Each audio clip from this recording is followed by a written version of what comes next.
We're on chapter 2, and it's called The Mind of a Medium. Janet Meyer frequently talked about her work with Forever Family Foundation during our research. This is a nonprofit organization created to further the understanding of the afterlife science through research and education while providing support and healing for people in grief. The FFF is one of a few organizations that has a process in place to clarify mediums. After a medium passes an initial screening, he or she then does a series of 5 mediumship readings with 5 different trained sitters.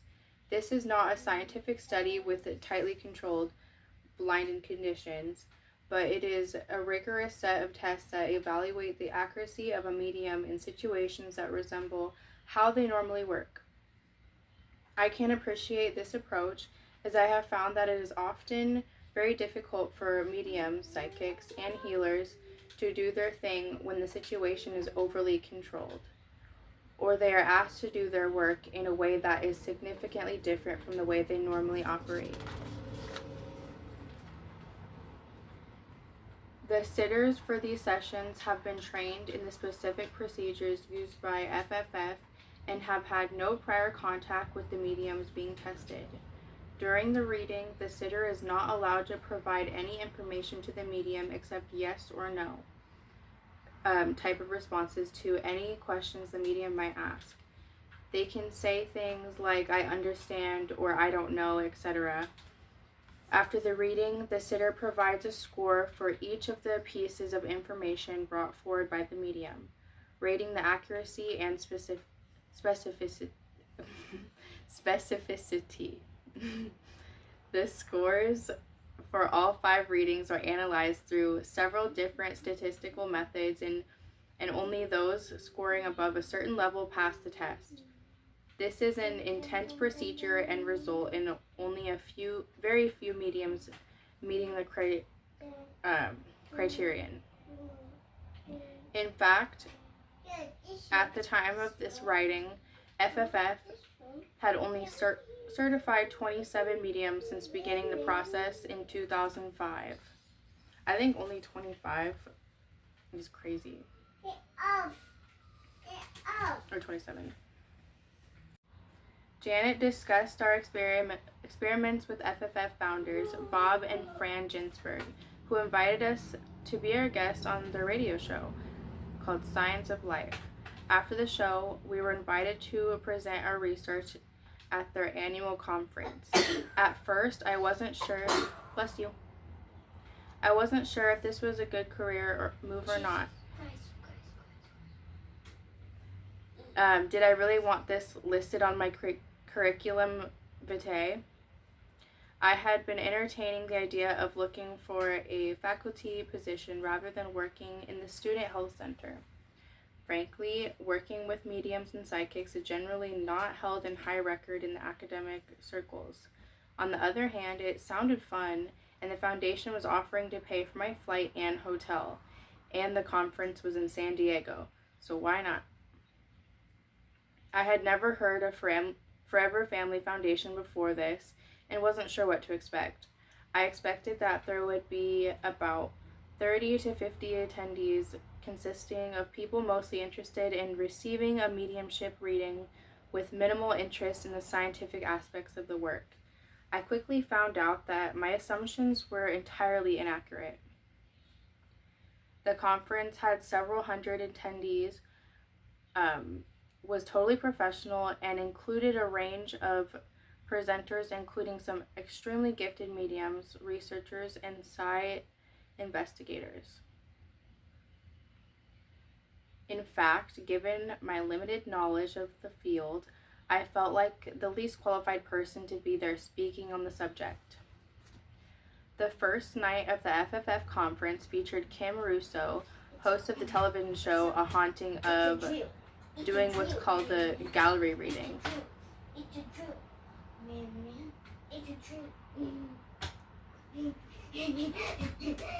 This involves conducting a series of brief mediumship readings for people in the audience.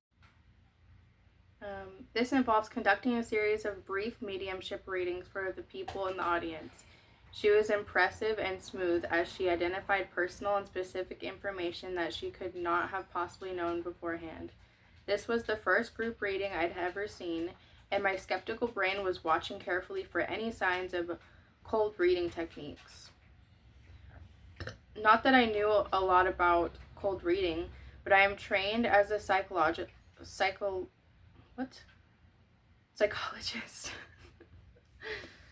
Oh my god, psychologist. I can see when people are using subtle cues to manipulate or influence others. Cold reading refers to a set of strategies used by would-be mediums to extract personal information from sitters that they can later use in the reading. Basically, the medium asks questions or makes statements with the high probability of getting an affirmation or affirmative response.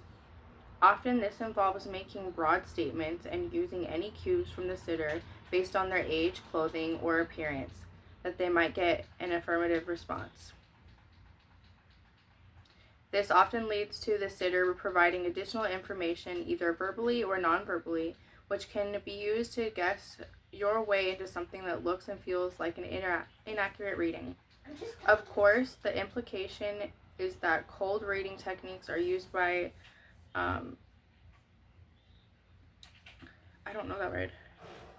charlatans to dupe an unsuspecting audience.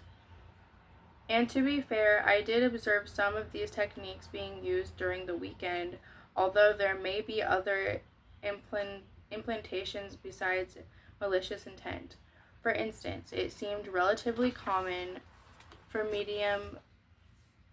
medium to approach a sitter with a statement like, "I'm getting a person whose name begins with a J or maybe a G. Now, I don't know how the spirit world works, and perhaps it's difficult to extract super specific information like someone's name.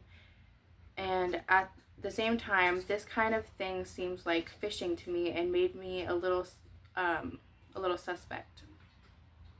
Kim Russo's reading had none of that. In fact, Kim and all of the other mediums I observed over the weekend were very careful to instruct the sitters to only answer the acknowledgement if they said something that seemed accurate. I was impressed. Okay. Over the course of the weekend, I was introduced to dozens of mediums and researchers, several of whom became good friends and collaborators.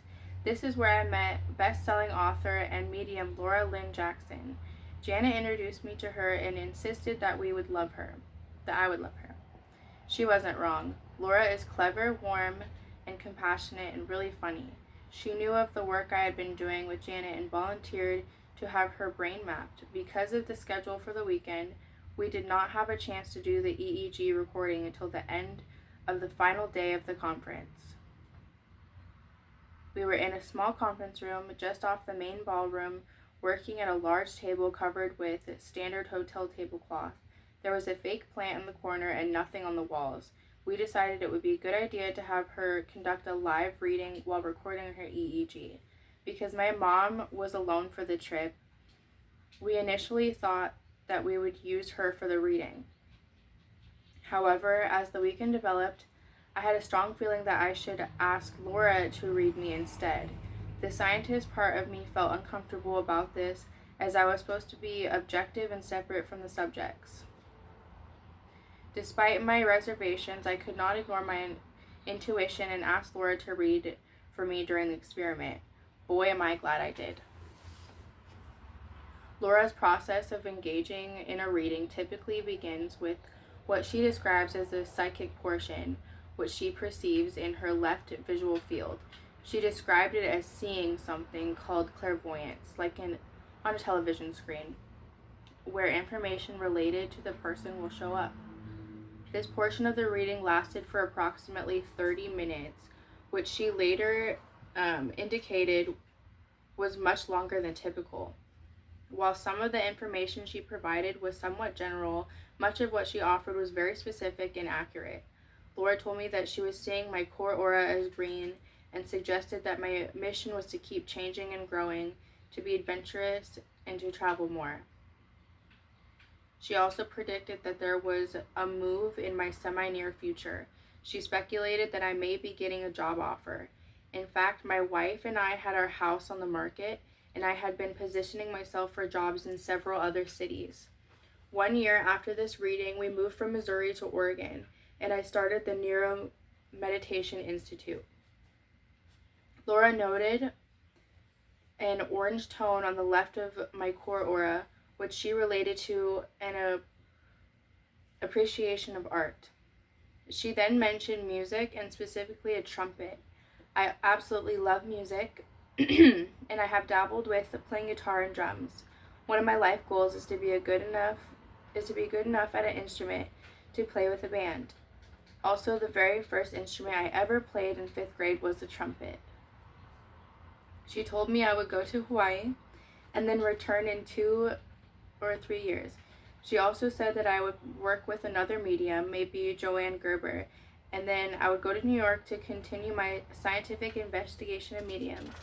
She told me I would do some work in New Jersey, and at the time I didn't know where to put any of this information, but guess what? It all came true. I ended up going to Hawaii 3 times over a 4-year period. I eventually worked with Joanne Gerber. I went to New York to do some testing with Forever Family Foundation. I traveled to New Jersey to do research with Arhatic Yoga and Pranic Healing. Laura accurately described my wife, Erica, indicating that she had a good vocabulary, was smart, but not as driven as I am. She said that I will throw things wide open and Erica will be supportive. She mentioned that Erica always wears black and makes the bed every day. Again, while none of this is mind-blowing, it was all accurate. In our relationship, we joke that Erica is all earth and water, keeping me grounded while I explore and create. Erica is extremely smart and prides herself on her use of language, her love of words. She likes to have things tidy and organized, keeping her environment very zen-like, and half her wardrobe is black.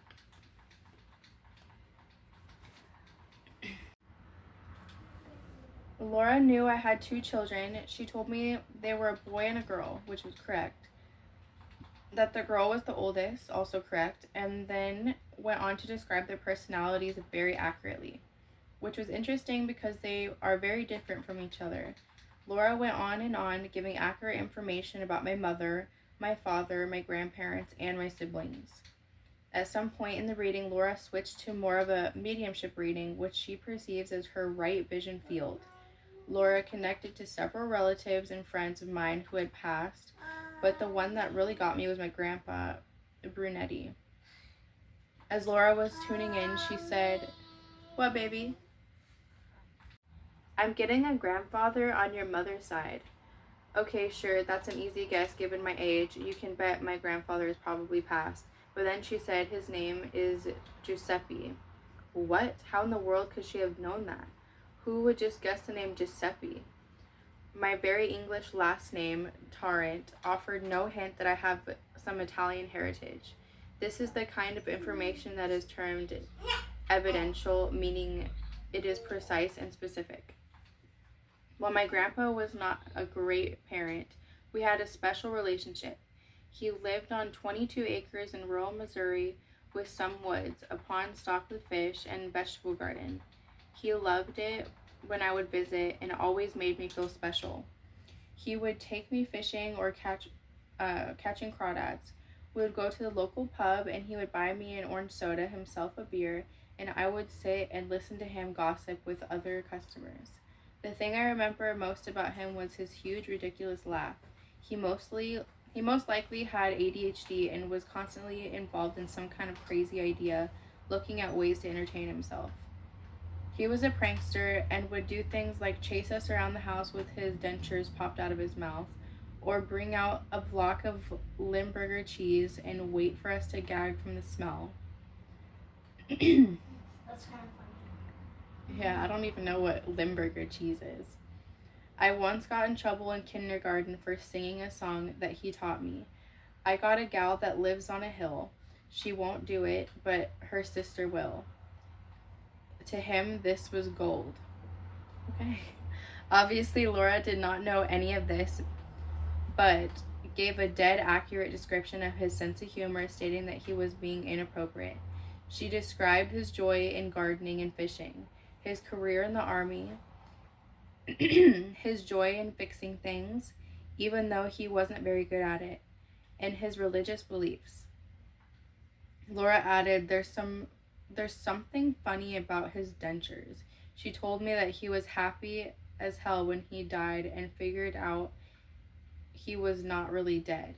Of course, there were other parts to the reading, parts where he apologized for how he treated my mom and expressing his pride in me and what I had accomplished. After 55 minutes of non-stop EEG recording and the furious writing on my part, my grandfather told Laura to wrap it up because we're running over time. He also told her we would finish at 7:13. Laura offered a few more pieces of information, starting to close the doors on the session, breaking her connection with spirits. But first asked me if I had anything I wanted to ask. I apologized to my grandfather for not attending his funeral, which is one of my biggest regrets in life. Grandpa basically indicated that there was nothing to apologize for. It was in the past. Water under the bridge. When this interaction concluded, Laura wrapped it up and I stopped recording. Just as I got up to take off the EEG cap and clean up, I checked the time on my computer and it was 7:13. This was more than I expected. So much of her information was so accurate and specific that I could not ignore it. I had tears in my eyes by the end of the reading and felt a glimpse of how healing this process can be for those that have lost someone close to them. Having a sense that our loved ones are still out there, that they are still paying attention and trying to help from the other side makes the loss more bearable. Still, the scientist part of me could not help but consider alternatives to the notion that Laura was in contact with my deceased father. I had to accept that Laura was able to access information that she could not have known from traditional means. But this couldn't be a psychic ability. Isn't it possible that Laura was actually reading something about me or my memory, hopes, dreams, and regrets, and this information was being interpreted as coming from another entity? In favor of this hypothesis, most of the information that came through during the reading, whether psychic or mediumistic, related to me very directly and matched my perceptions. My grandfather behaved as I remembered him. He forgave my absence from his funeral, which is what I wanted. He acted with more wisdom and maturity than when alive, playing the role of a guide, which is what I would like to believe. Isn't it simpler to assume that Laura was reading my mind rather than communicating with the dead? On the other hand, he said things during the reading that did not relate to me directly, and for which I had no knowledge. For example, he apologized to my mother for something he did during her 20s. He said that he treated her unfairly and I didn't see things clearly with her at the time. Then there are results of brain imaging. Laura is a bit unique among the mediums I have met, and Laura is a bit more unique among the mediums that I have met, that she experiences a very clear distinction between engaging in psychic readings and mediumistic readings. For Laura, she experiences these different states on different sides of her visual field. This suggests that these two states should show up differently in her brain. Without getting too complicated, the right and left vision fields are divided in each eyeball, such that the right side of each eye is tuned to the left visual field, and the left side of each eye is oriented toward the right vision field. When you track this through the brain to the visual processing centers in the I don't know how to say this, occipital lobe. It also demonstrates this as crossover process. So the information viewed in the right vision field should be reflecting in activity in the left. Oh God. occipital lobe, whereas information viewed in the left visual field should be represented in the right lobe. I just had to look that up. It's pronounced occipital lobe. Occipital. Okay. To begin, I compared a sample of Laura's EEG from the psychic reading to an EEG sample when Laura was just having a normal conversation. By comparing these two conditions, I could feel more confident that any differences in the data were not simply due to talking in one while remaining silent in the other.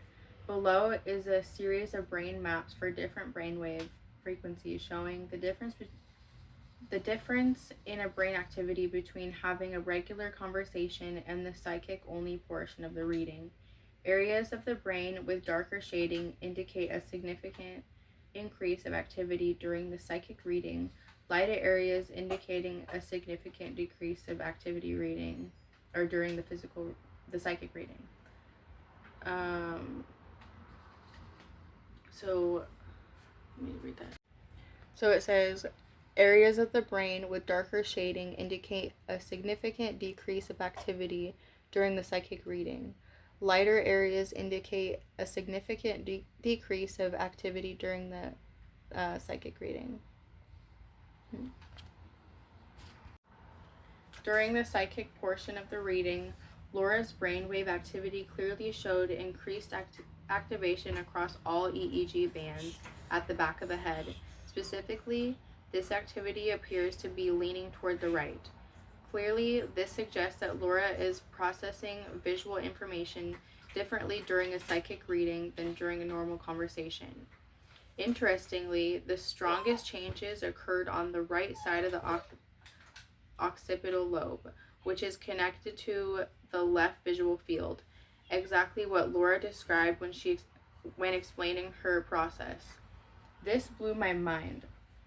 Objectively, nothing changed in the environment. Laura's physical eyes were seeing the same boring conference room during the conversation as they were during the psychic reading. Whatever Laura was seeing in her mind's eye was being processed in the brain in the same areas where the brain processes visual information from the physical world. Now we can't necessarily say that this is proof that Laura's psychic skills are real, but it does provide some compelling evidence. Next, I compared Laura's EEG from the mediumship reading to the conversation-only data. I wondered how this would look in comparison to the psychic data. During the mediumship reading, there was an increase of slow brainwave activity, delta, theta, and alpha, in the occipital lobe, focused on the left side, consistent with information on the right visual field. While this finding fits with what we might have predicted based on Laura's description of her process and as a result of the psychic testing, there was also some interesting differences. While Laura was giving the psychic reading, her brain showed a strong increase of activity across all EEG bands on the right occipital lobe, with the strongest increase of activity in the fast brainwaves, high beta and gamma. During the mediumship reading, the increase of activity seen in the left visual field was only observed in the slow brainwaves. No, I don't want it. Tighten. This suggests that there are additional differences in brain activity between psychic and mediumship readings beyond which visual field they appear in. So this is the other one right here. What's it say? Apparently this is her psychic reading right here. The other interesting finding with the mediumship data relates to the significant decrease in fast activity in the frontal lobes. While we saw a decrease in fast activity in the frontal lobes during the psychic reading, it was even more pronounced in the mediumship reading, with the entire frontal lobe shutting down.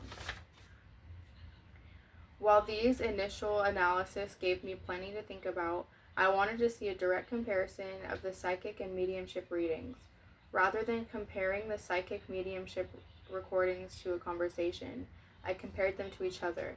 For these images, darker colors indicating areas where the mediumship condition had more activity than the physical reading, which was only in the slow brain waves located in frontal and left occipital regions. Lighter color indicates areas where the medium condition had less activation than physical condition. These changes were focused on the fast brain waves in the frontal lobes and the right occipital regions.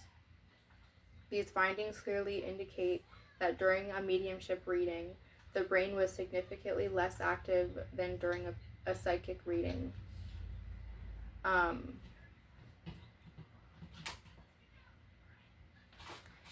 It says her brain activation, psychic versus medium.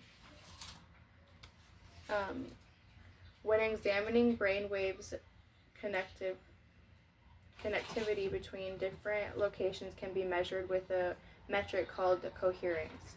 This type of analysis is essentially giving us information about the amount of shared activity between brain locations, how much or how little they are working together. If areas of the brain become too connected or too disconnected, this can cause problems as the areas of the brain are not engaged with each other in optimal ways. Changes in coherence can also indicate shifting in consciousness. When I examined changes in Laura's brain during both psychic and mediumship readings, there was clear movement towards less coherence or disconnection between regions. This shift is reflected in the image below. Lines between sensor locations indicate areas of hypocoherence. The darker the line, the stronger the pattern. And then here is the photo. No more touching, please.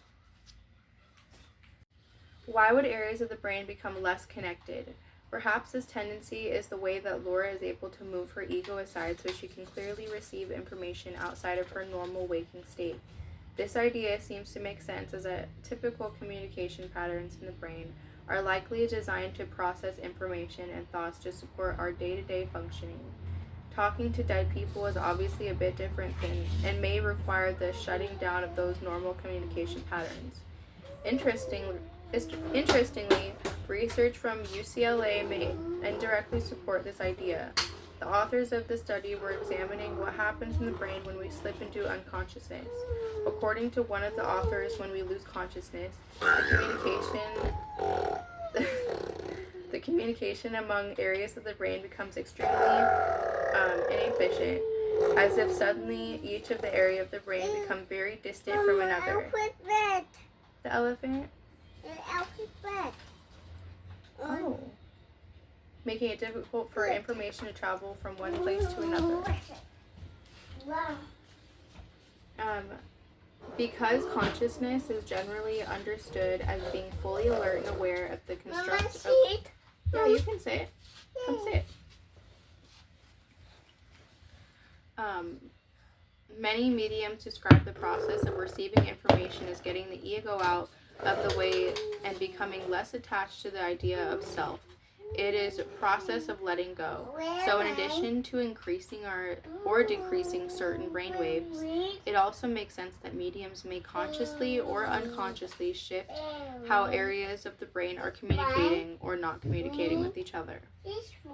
First, the brain pattern observed during a psychic reading was different from what was observed during a mediumship reading, suggesting that these two skills require somewhat different types of brain activation or deactivation. In Laura's case, there was more activation in the brain during a psychic reading, especially in the visual cortex. During the mediumship reading, the only brain waves that increased were slow brain waves, suggesting a decrease of activation, again in the visual cortex. Perhaps even more interesting was an examination of connectivity between brain waves or brain areas while Laura was engaged in psychic and medium processes. Across all brainwave frequencies, there was a tendency for the brain to decrease communication between regions. potentially signaling a shift in consciousness towards a more open state. It was amazing to see such dramatic changes in the brain that map so clearly to the change in function we might expect. Of course, this is data from one medium. I had no way of knowing this was typical or something unique to Laura. Once I returned from the conference, I decided to expand my study. I wanted to know if other mediums showed changes in visual cortex or coherence patterns like what was observed with Laura. Now, I just need more mediums who are willing to have their brains mapped. If you are going to test the brains of mediums, it seems important to make sure they are legit. To put it plainly, don't touch, please. Don't touch. If you are going to test the brains of mediums, it seems important to make sure they are legit. To put it plainly, I would like to know if there's any evidence that a medium I am testing is actually possessing a significant level of mediumship ability. How do you test this? Fortunately, I don't have to. Organizations such as Forever Family Foundation have elaborate testing procedures in place for this thing.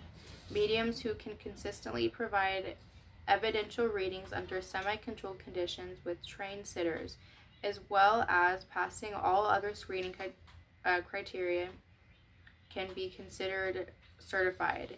In short, the mediums certified have proven themselves. They are the real deal.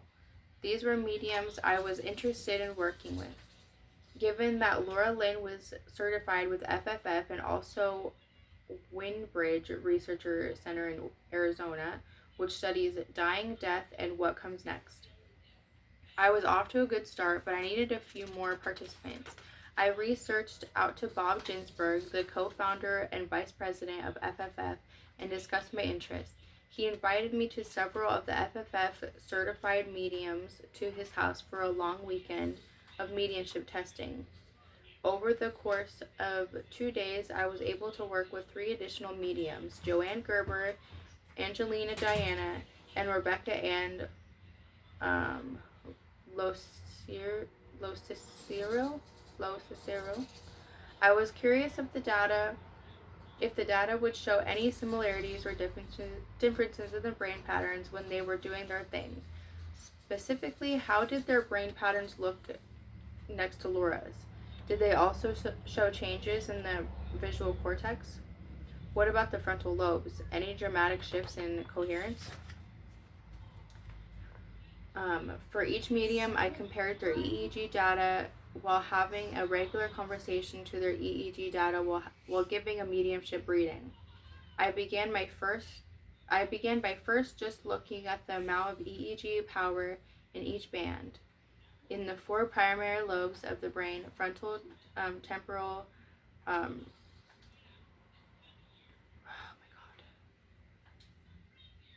parietal, I should already know this, and occipital. To keep it simple, I will refer to delta, theta, and alpha as slow brainwaves, and beta, high beta, and gamma as fast brainwaves. The image below provides a summary of my findings across all 4 mediums. The direction of arrows indicates if the activity increased or decreased, while the shading of the arrow represents if this was in relation to slow or fast brainwaves. There are more than 4 arrows in some mediums demonstrated more than one pattern. Clearly, there were some interesting patterns here. First, all mediums showed significant changes in the frontal lobes. While there was no real consistency in how they shifted their brain, there was a definite bias toward the right frontal lobe. Because this area of the brain is immediately connected to various aspects of attention, it suggests that the mediums are paying attention differently when in a mediumship state. 3 of 4 mediums also showed changes in the parietal lobe, again with no consistent pattern regarding the brain waves, but again with significant bias toward the right side. In fact, none of them showed change in the left parietal lobe. Interestingly, the right parietal lobe is the same region of the brain that was acting strangely. When Janet was channeling other languages, this suggests that shifting the normal function of this part of the brain is important for many mediums to move beyond ordinary self-boundaries and connecting with something outside of themselves. 3 of the 4 mediums showed significant changes in the occipital lobe, which is the primary area where visual processes occur in the brain. Again, there was no pattern in terms of specific brainwave changes. For this specific region of the brain, there was also no clear preference for one hemisphere to the other. I suspect this activity is related to the process of seeing, which is clairvoyance. On the other side, if this is true, it makes sense that mediums who receive more information through visual senses are also the same mediums who show significant changes in the region of the brain. For this analysis, I looked at changes in coherence among all 19 electrodes for each of the 4 primary EEG bands in each hemisphere and across hemispheres resulted in a whopping 256 possible combinations. Because coherence is constantly changing dynamic, it is a little difficult to know if any changes observed are relevant. They could just be normal fluctuations. To determine which changes were meaningful, I entered the data to the NeuroGuide software analysis program. This program allowed me to determine how many of the coherent changes were statistically significant and unlikely to have occurred by chance. In the chart below, you can see the percentage of coherent measurements, or you can see the percentage of coherence. Oh my God. In the chart below, you can see the percentage of coherence measures that change significantly for each medium in the left and right hemispheres, as well as across hemispheres. The comparison shows that changes in coherence are common with mediumship and tend to be more heavily focused on the right hemisphere. Angelina and Laura showed much higher percentages of coherence changes in the right hemisphere compared to the left hemisphere. In both cases, the coherent changes on the right side primarily involved decreasing connectivity. 2 of the mediums also showed a relatively high percentage of coherent changes across the hemispheres. This suggests that the way the right and left sides of the brain are talking to each other shifted significantly during the mediumship reading. Finally, the observed changes clearly favored decreased coherence or combination of increasing certain areas of connectivity and decreased others. At this time, it is unclear if the degree of change is seen in coherent patterns is related to the accuracy or clarity of information received. What? Look. Elephant. While this is certainly possible, it is also possible that less change is related to stronger mediumship. For example, it could be argued that mediums show less change, are more normally tuned in to the other side, and require fewer brain changes to access information from the other side. Taken together, these findings indicate some commonalities and differences in how the brain changes its functionality to facilitate access to information that is not normally accessible. Common patterns include changes in specific regions, including the frontal lobe, the right parietal lobe, and the occipital lobe. Tighten. Common patterns including changes in specific brain regions include the frontal lobe, the side parietal lobe, and the occipital lobe. In addition, each medium demonstrates numerous significant changes in the brain communication patterns. Whether there was an increase or a decrease in coherence, these changes typically always shift away from typical communication, potentially allowing certain parts of the brain to operate more independently and others to become more closely linked. In any event, it appears that the most common change in coherence is to decrease connectivity.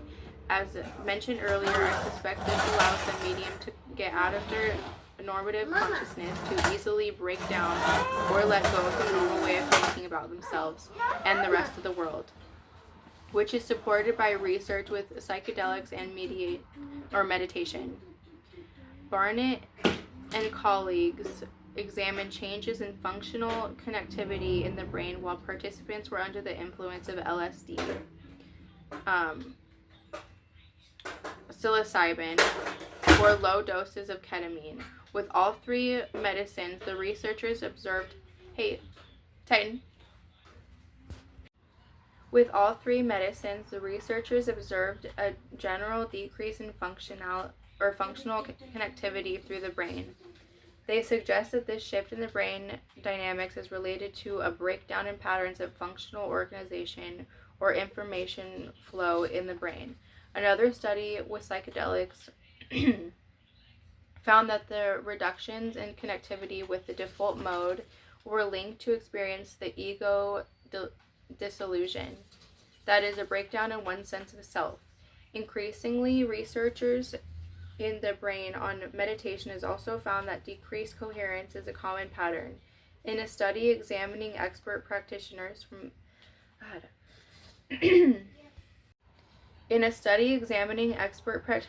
from five different meditation traditions, Lehman and colleagues found that all of them showed decreased connectivity during meditation. Are you okay? The globally reduced functional interdependence between brain regions in meditation suggests that interactions between the self-process functions is minimized, thereby leading to the subjective experience of non-involvement, detachment, and letting go, as well as all of the oneness and dissolution of ego borders during meditation. This suggests that meditation may be the perfect traditional tool for developing a mediumship-attuned brain. As you work to develop and grow your own mediumship skills, it may be helpful to also practice quieting your mind, decreasing coherence, and shifting out your normal waking everyday consciousness into something that is more expansive. Based on what we have seen with FFF certified mediums, it is important, if not essential, to quiet the monkey mind in order to hear or see or feel the more subtle energies around you. As reported above, meditation is also a method to help develop the ability to quiet the mind. If you have a busy or anxious brain, you might believe that quieting the internal chatter is next to impossible. In fact, if you are like many people, you may have tried to meditate in the past, found your mind way too busy, and determined that you are simply not capable of meditation. Fortunately, there are a few tricks that can help even the busiest brain start to settle down. This approach is about decreasing activation of the default mode network. It's a cluster of brain regions working together to create identity. This network in the brain is normally extremely active, attempting to make sense out in the world by creating stories. Essentially, they call it the DMN, takes in information from the environment and then filters it through the life experiences, beliefs, values, prejudices, and cognitive distortions to create a story about yourself and the world. This process is also constant and automatic. We normally have no idea it's happening. This is the storyteller. This is the creator of the internal narratives. When we learn to reduce the activity of the DMN and decrease connectivity with the DMN, the internal world becomes more manageable. This is essentially what happens in meditative practices such as Zen and transcendental meditation. Of course, shutting down this network can be quite challenging. Luckily, there are some concrete strategies you can use to help find the state of inner quietude. Relax. It may be obvious, but we are a mind/body. What you do in the mind affects the body and vice versa. If the body is tense, stressed, or otherwise unhappy, it is near guaranteed that the mind will also be tense, stressed, or otherwise unhappy. Oh my God. For this reason, we teach the quiet mind style of meditation in the Neuro Meditation Institute. We usually spend the first few sessions simply learning to relax. You might try to listen to a body scan or progressive muscle relaxation guide meditation, engaging in some light stretching or yoga, or slowing the breathing with a focus on the exhalation. Give your brain something to pay attention to. At first glance, this advice may sound counterintuitive. If you are paying attention to something, won't that activate the brain rather than quiet it down? Not necessarily. It depends on what you're paying attention to. If you direct your attention to the absence of something, to space, distance, or volume, the brain tends to settle down. For example, right now, place your hand on your lap. Can you notice and feel the distance between your index finger and your thumb? Don't try to think about it, just notice when it happens, when you put your full awareness into that space. By giving the mind something to do, you make it much more likely that it will behave itself. The darkness behind the eyelids meditation is a variation of this theme. Finding a comfortable position, get as relaxed as you can without falling asleep, allowing the body to feel completely supported, let go of any and all bodily tension.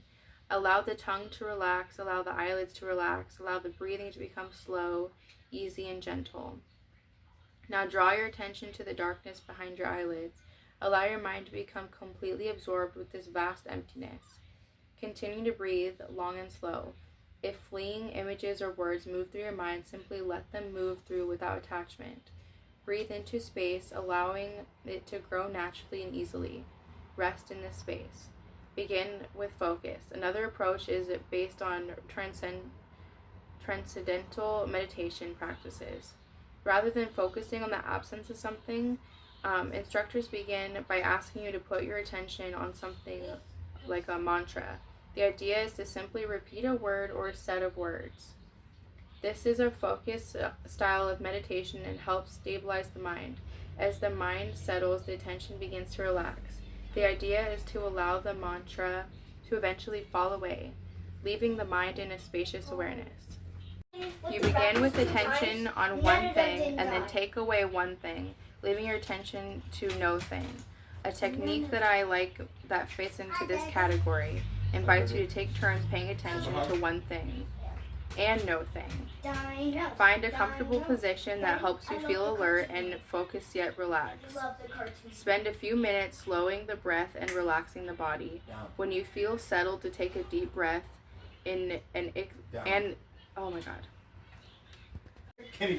When you feel settled, to take a deep breath in and exhale with the sound. I'm not going to do the sound.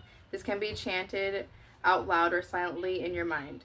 As you inhale, focus on the space between the ums and the temporary silence. Meditate on this stillness between the two and let go. Continue this practice for at least 5 minutes.